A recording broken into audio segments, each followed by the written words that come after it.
halo semuanya, apa kabar?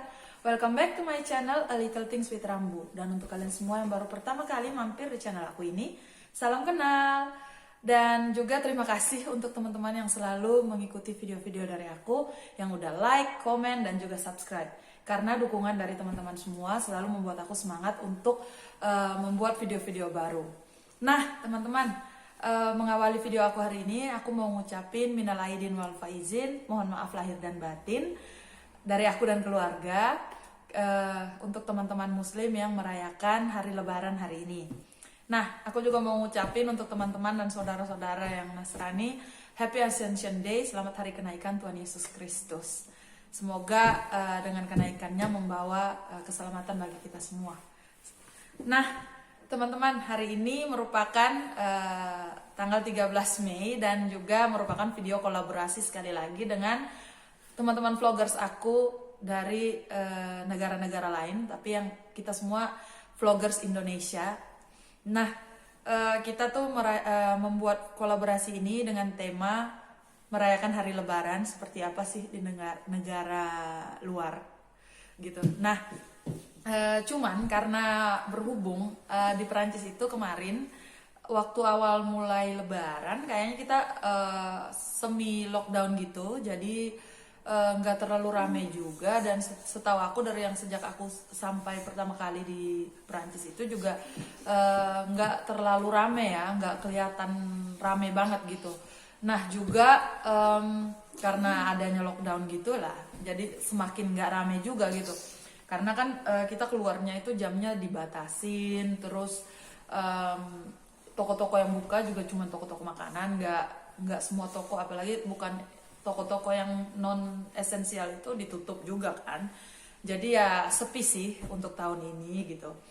Jadi karena aku juga baru pindah di Reze sekarang, sudah nggak di Sanezer. Jadi ini aku belum ketemu nih teman Indonesia yang beragama Muslim yang tinggal dekat aku. Sebenarnya orang Indonesia di sini tuh banyak, cuman aku yang belum nemu karena kan baru pindah gitu loh. Nah, jadi aku mutusin untuk kolaborasi kali ini aku mau ngebuat kayak semacam fun fact atau fakta-fakta menarik tentang Muslim di Prancis. Itu seperti apa dan bagaimana, kayak mungkin kan ada stereotip atau mungkin isu-isu gitu. Nah, itu kita akan bahas di video aku ini secara singkat-singkat aja ya. Oke, langsung aja daripada terlalu lama-lama, kita mulai. Aku udah nyari-nyari sih, banyak referensi, juga tanya-tanya ke suami, ke teman-teman suami gitu, dan beberapa teman-teman aku yang Muslim.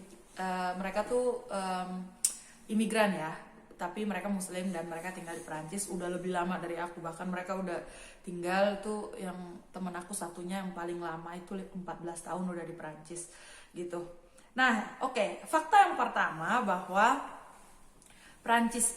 di Perancis itu Islam merupakan agama terbesar kedua setelah Katolik Nasrani. Nah, itu sejumlahnya itu merupakan 7% dari total populasi. Ya, kemungkinan itu diperkirakan mencapai 3,5 juta orang yang menganut agama Muslim di Perancis. Itu fakta yang pertama. Terus fakta yang kedua, di Perancis itu sendiri ada 2.300 moskow atau kayak musola atau masjid, dan itu tersebar di seluruh wilayah Perancis. Dan masjid yang tertua di Perancis itu terletak di Paris, which is the Great Mosque of Paris, yang sudah berdiri dari tahun 1926. Wah, lama juga ya. Nah, terus fakta yang ketiga, kalau menggunakan burkini atau burka untuk berenang itu dilarang di Perancis. Kalau yang burkini itu modelnya kayak gini, yang aku cari-cari dan aku tanya ke teman-teman ya, ke teman-teman yang ada di sini, itu seperti ini modelnya, ya. Jadi kayak tertutup, jadi dia tuh semi baju berenang, tapi ketutup semua, lengkap gitu loh. Nah, yang kalau kayak gini itu dilarang untuk berenang. Maksudnya masuk ke pantai. Tapi kalau yang menggunakan hijab, terus misalkan liburan sama keluarga ke pantai dan mau berenang di air, itu it's okay. Itu nggak dilarang. Tapi kalau menggunakan burkini itu dilarang gitu. Terus fakta itu udah fakta yang keempat ya. Fakta yang kelima. Fakta yang kelima itu adalah simbol-simbol agama itu dilarang dipakai di tempat-tempat umum atau public area dan juga sekolah. Nah, di sini banyak sih ada isu-isu yang bilang katanya cuman yang berhijab doang atau yang menggunakan simbol agama Muslim doang. Bukan. Tapi simbol agama di sini ya hijab. Terus kalau orang Yahudi itu kan ada yang kayak topi bundar gitu di atas kepala sini kan, itu juga dilarang dipakai. Terus kayak kita yang Nasrani itu kalung Maria atau kalung salib itu juga dilarang dipakai. Anting dan kalung pokoknya yang ada simbol agamanya itu dilarang di sekolah.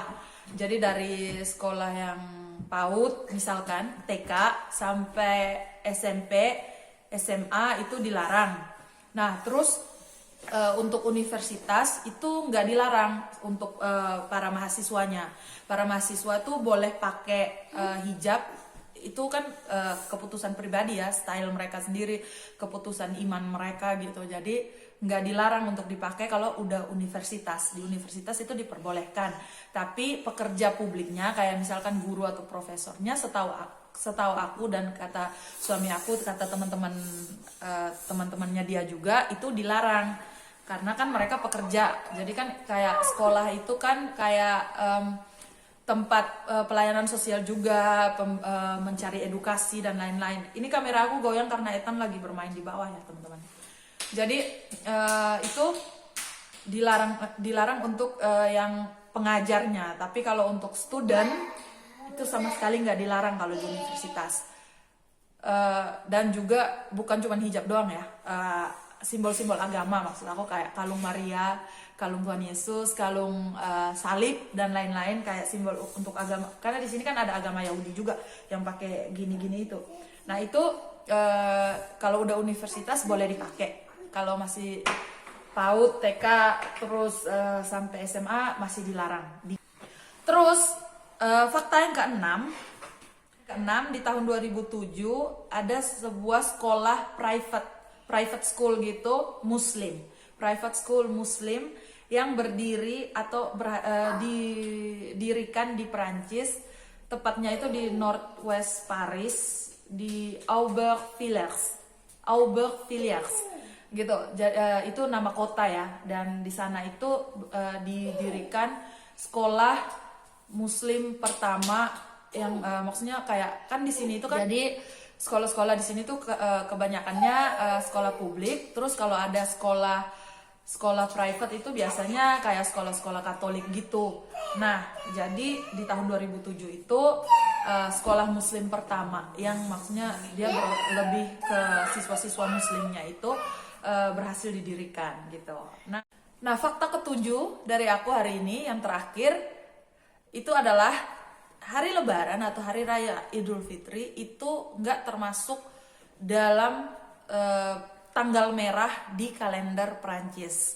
Kenapa? Karena maksudnya di Prancis itu lebih banyak perayaan untuk hari-hari nasional, hari revolusi gitu, kayak l'armistice, terus ada hari kemenangan D-Day gitu, terus ada hari revolusi Prancis di mana monarki itu dijatuhkan dan berganti jadi republik dan lain-lain gitu deh.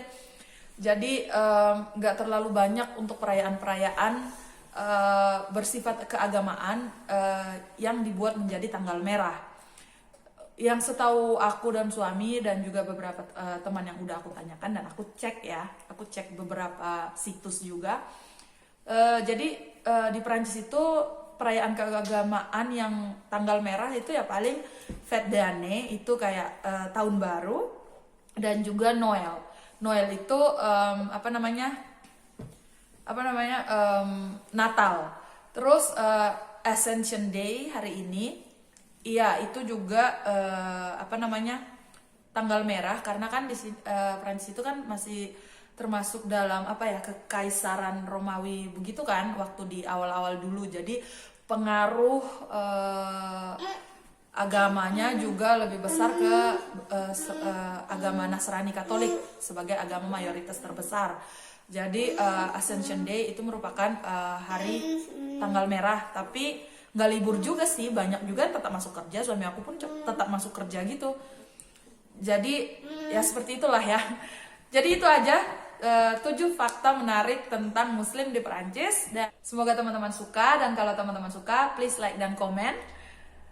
Dan sekali lagi aku mau ngingetin kalau ini merupakan video kolaborasi aku dan teman-teman vloggers Indonesia lainnya. Jadi kalau teman-teman penasaran seperti apa suasana dan kemeriahan Lebaran di negara-negara lain, kalian boleh klik tombol description box di bawah, ada link yang udah aku sertakan dari teman-teman kolaborasi yang lainnya. Nah, sampai sini aja dulu ya teman-teman. See you guys on the next video. Ciao!